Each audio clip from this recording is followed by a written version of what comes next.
Hi, I'm Scott Humphrey, CEO of the World Floor Covering Association, and this is Leadership Live. And this week we continue our process that we're calling in 2022 Leadership by the Letter.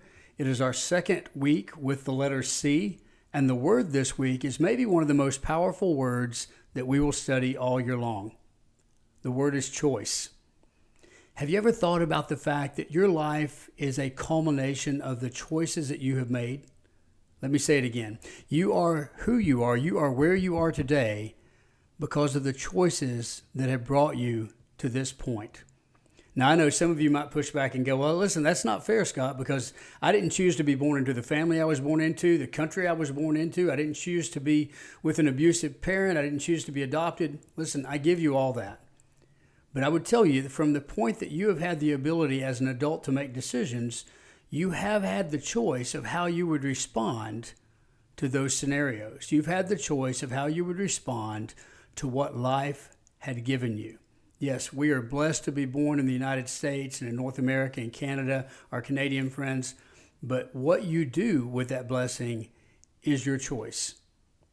Roger Crawford's a name that if you haven't heard it, you need to be familiar with him. Roger is a speaker, an author, a consultant. He works with Fortune 500 companies. And Roger is an amazing story. Please Google this if you have a chance. He, besides all of his credentials in going and working with companies all across the United States, he was a phenomenal tennis player in high school and went on to play collegiate tennis at Loyola Marymount. After graduating from Loyola Marymount, he became a professional tennis player. And many of you would be thinking, well, that's the reason that he is sought out as a speaker. But that's not the case. In fact, Roger was born with a disease called ectrodactylism. Roger was born with no hands and one foot. He had one thumb-like projectile coming out of one of his forearms. He had no palms. His legs and his arms were shortened, and the one foot that he had was amputated when he was 3 years old. Yeah, I'm talking about the same person who I just told you was a collegiate tennis player and a professional tennis player. How can that be? Well, there are some people that look at life and see the hand that they've been dealt, and they spend their whole life complaining about it, and they choose to live in the misery. Roger was not one of those. It is his belief that you make choices and you determine the direction that your life will go. He said his parents used to say key things that were just drilled into his brain. One is that you're only as handicapped as you choose to be. Let me say that again. You're only as handicapped as you choose to be. They would also tell him, you don't live in pity city. In other words, don't be living in the misery. Don't let life dictate to you that you were dealt a bad hand and you have a right to have a bad attitude. Believe that everything is possible and choose to act on that belief.